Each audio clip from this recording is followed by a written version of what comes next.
अतः इस दुख से आप लोगों को बचाने के लिए कौन सा उपाय करे चाहिए, यह आपस में विचार करते हैं।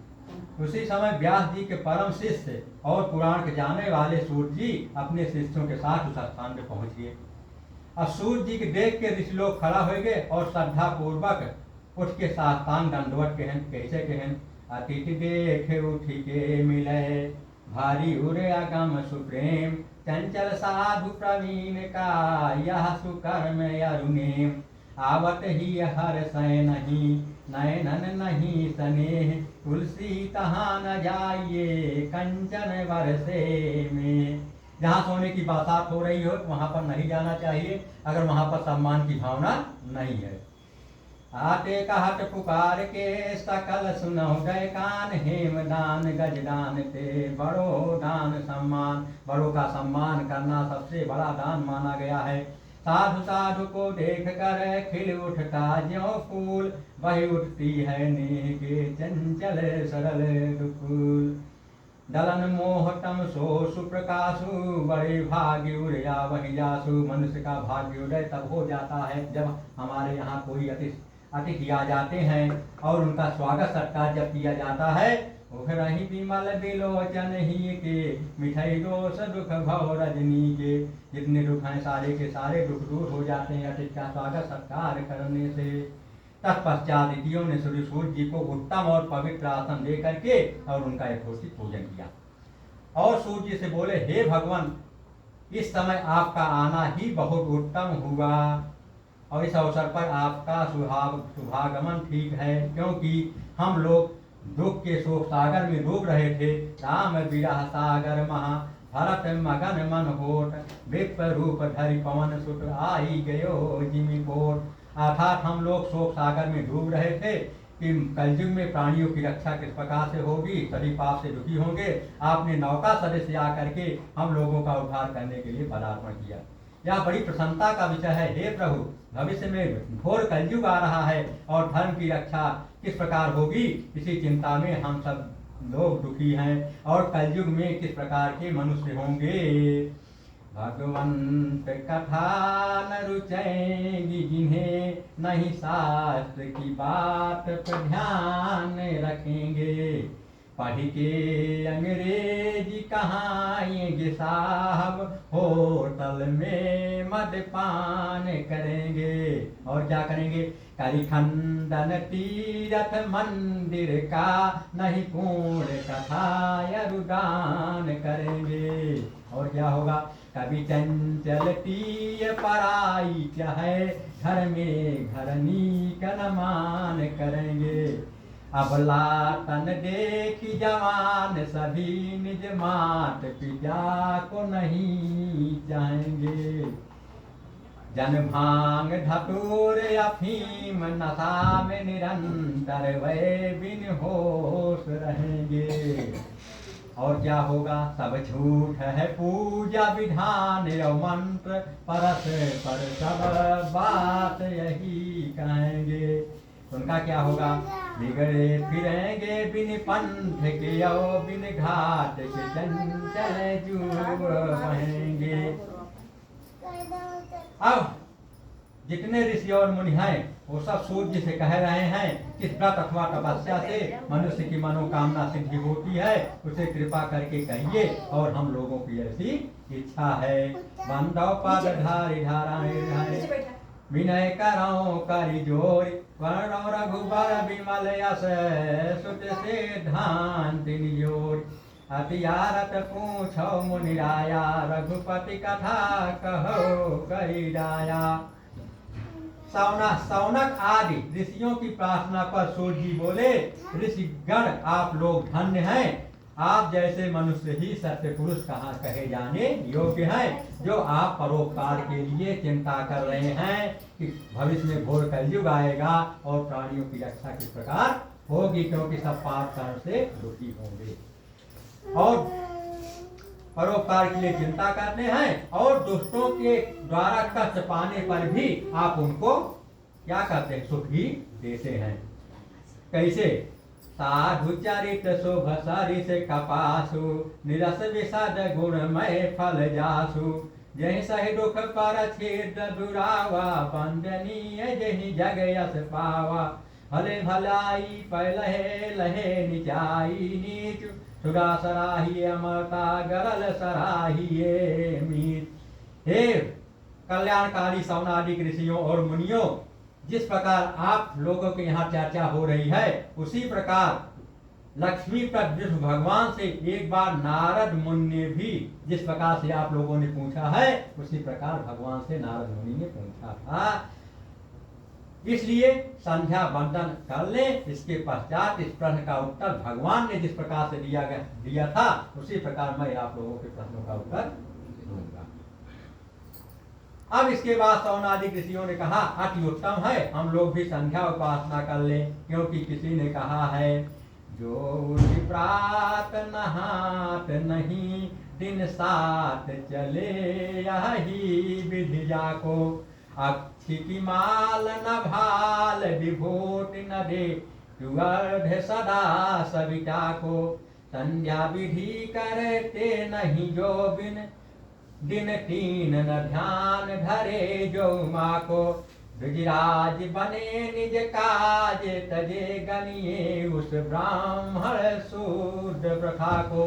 इसके पश्चात संध्या बंदन पूजन से निवृत्त होकर के सब लोग सूर्य जी महाराज के सामने एकत्रित हुए। अब सूर्य जी ने ऋषियों से कहा, हे ऋषियों, मैं आपके प्रश्नों का उत्तर देने चल रहा हूँ, और सावधान होकर के और मन एकाग्र करके मेरी बात सुनो, क्योंकि एक साधे सब सधे, सब साधे सब जाय। पानी देवै मूल को, फूल फल अघाय। खेती करे बनिस को ढावे, दो में एक न हाथे आवे। या तुम्हारा ध्यान किसी और रहेगा तो मेरे उपदेश का लाभ न तो उठा सकोगे और न तुम्हारा कोई कार्य सिद्ध होगा। हे ऋषियों, एक समय नारद मुनि परोपकार की इच्छा से नाना लोकों में भ्रमण करते हुए मृत्यु लोक में आए। पर कारज के हित तजय, निज कारज जन संत। सुख पावै उर में अधिक, मिले उन्हें भगवंत। वृक्ष नहीं फल भखत है, नदी ने अतिवय नीर। पर कारज के कारणे, संतन धरा शरीर। संतों ने शरीर को धारण किया है परोपकार करने के लिए। अब नारद जी मृत्यु लोक में आकर के देखते हैं कि जितने मनुष्य हैं सब के सब अनेक प्रकार के दुख से दुखी हैं, और नाना प्रकार की योनियों में जन्म लेकर के अपने पापों को भोग रहे हैं। कैसे? कुटेली का बैल बना, दिन रात दिए छपनी चख घूमत है। कौहस्ती हाथी, कौहस्ती बना पग साकल लय। पर बंधन में नित झूमत है। कुत्ता की ओर कौश्वान हिलावट पूछ रहे, दुटकार्यो पै पग चूमत है। कम कवि चंचल देह अनेक धरे, यह जीव इदय उठ घूमत है। ऐसे प्राणियों को दुखी देख करके मुनि अपने मन में सोचने लगे कि उनका दुख किस प्रकार से दूर हो सकता है। यही अपने मन में सोचते हुए और बीड़ा बजाते हुए तथा हरि का गुणगान करते हुए कहाँ पहुँचते हैं? एक बार कर तल कर बीड़ा, गावत हरि गुण परम प्रवीणा। क्षीर सिंधु गवने मुनि नाथा, जहाँ बस श्रीनिवास सुति गाथा। अब भगवान कैसे मिलते हैं? हरस मिले उठि रमा निकेता, बैठे आसन ऋषि समेता। अतः विष्णु लोक में पहुंचकर नारद मुनि ने देखा कि भगवान जो हैं चार भुजाओं से युक्त हैं, और चारों भुजाओं में क्रम से शंख, चक्र, गदा, पद्म तथा कंठ में वैजयंती माला शोभायमान है। ऐसे देवों के देव अर्थात भगवान विष्णु को देखकर नारद जी स्तुति करने लगते हैं। हे भगवान, आपको साष्टांग दंडवत है। आप वाणी और मन से परे हैं और आपको प्रणाम है। आपके अनेक रूप हैं, आपकी शक्ति जो है अनंत है। आप आदि मध्य और अंत से रहित हैं। आप निर्गुण और तीनों गुणों सत्य रज तम की आत्मा तथा संपूर्ण प्राणियों के आदि कारण एवं संपूर्ण भक्तों के दुखों को दूर करने वाले हैं। कैसे?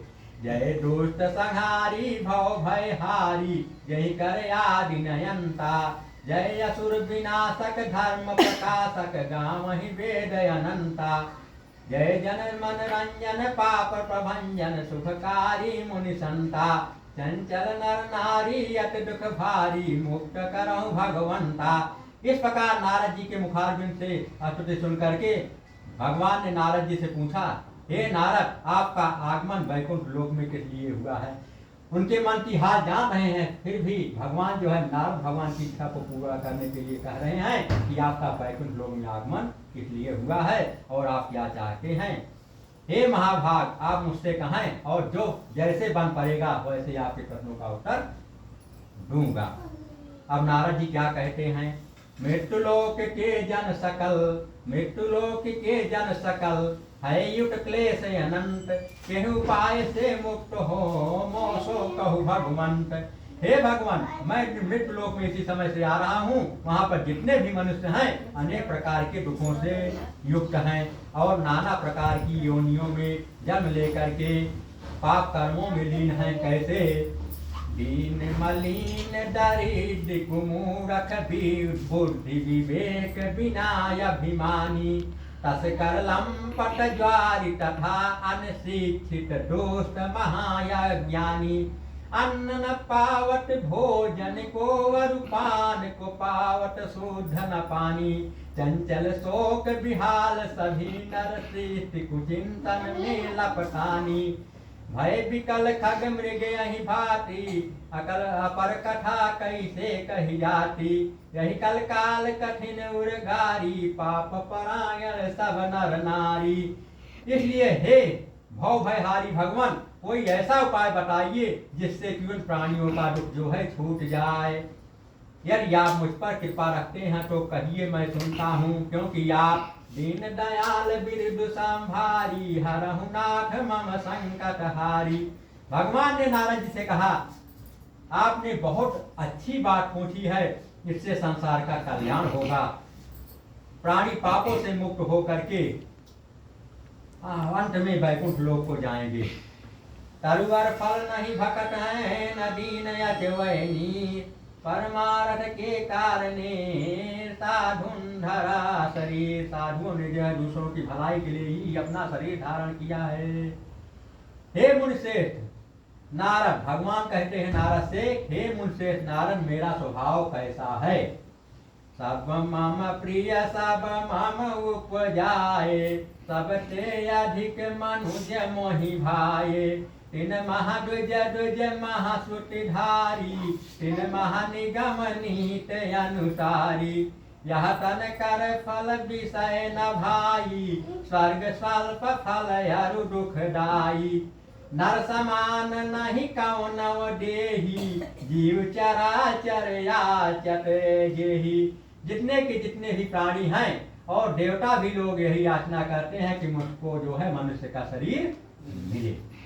अब नर तन पाए, नर तन पाई विषय मन देही, पलक सुधाते विष सठ लेही, जो नर तरहिन भव जलधि, नर समाज यस पाए, तो कृत निंदक मंद मत यात महनी गति जाय, छोटा वक्ता ज्ञानी निधि कथा राम की गूढ़, किम समझे यह जीव जड़ कलिमल ग्रसित विमूढ़। अतः हे नारद जी, एक छोटा सा उपाय है और इससे छोटा उपाय नहीं है। सबसे छोटा उपाय आपसे कह रहा हूं, ध्यान से सुनो, इसी से मानव का कलयुग में कल्याण होगा। हे नारद, आपका जो है मेरे पर बहुत प्रेम है, इसीलिए आपकी श्रद्धा को देख करके मैं कह रहा हूँ, कलयुग के लिए एक ऐसा उत्तम व्रत है जो कि बहुत बड़े पुण्य को प्रदान करने वाला है और स्वर्ग और पृथ्वी में भी दुर्लभ है। अब बता रहे हैं, वह व्रत है सत्यनारायण विष्णु भगवान का व्रत और पूजन। जो मनुष्य इस व्रत को धारण करेगा वह दुख से छूट जाएगा, सुख प्राप्त करेगा और अंत में मोक्ष को प्राप्त होगा। चाहूं युग चाहूं सुत नाम प्रभाव, कल विशेष नहीं ज्ञान उपाऊ। और इससे छोटा उपाय कलयुग में नहीं है। अब भगवान का वचन सुनकर के नारद जी ने कहा, हे जनार्दन, इस व्रत का फल क्या है, क्या विधि है, कब करना चाहिए तथा पहले किसने इस व्रत को किया था, सबसे पहले किसने इस व्रत को किया था, सब विस्तार पूर्वक वर्णन कीजिए। इस प्रकार नारद जी का वचन सुनकर के भगवान बोले, नारद जादिन चित्त विशुद्ध सुनय यह सत्य कथा करि पूजा, फल ले ऋतुर्भव पावई जो अणु चूर्ण बनाए विप्र तनुजा, पंचामृत में नहवाए प्रभु, पंचामृत में नहवाए प्रभु, सब देकर भोग सुने जो मनुजा, ब्राह्मण भोज करे सहजाति यही दुख मुक्ति उपाय न दूजा। इस प्रकार नारद जी का वचन सुन करके भगवान बोले, हे नारद, यह व्रत जो है समस्त दुख तथा समस्त शोक को नष्ट करने वाला है और धन धान्य को बढ़ाने वाला है, सत्य कथा दुख शोक को दूर करे दे चैन, हे नारद कलिकाल में यह वैभव सुख है। और इसके अतिरिक्त मोक्ष को प्रदान करने के अलावा और दुखों को दूर करने के अलावा इसके अतिरिक्त इस व्रत से सौभाग्य, मनुष्य का सौभाग्य होता है, संतान की प्राप्ति होती है और सर्वत्र जो है विजय मिलती है, पराजय का सामना नहीं करना पड़ता है। किसी भी दिन यह व्रत करना चाहिए जब भक्ति और श्रद्धा मुझमें हो जाए। जिस समय मुझमें भक्ति और श्रद्धा हो जाए उसी दिन जो है सत्यनारायण स्वामी की कथा को सुन लेना चाहिए।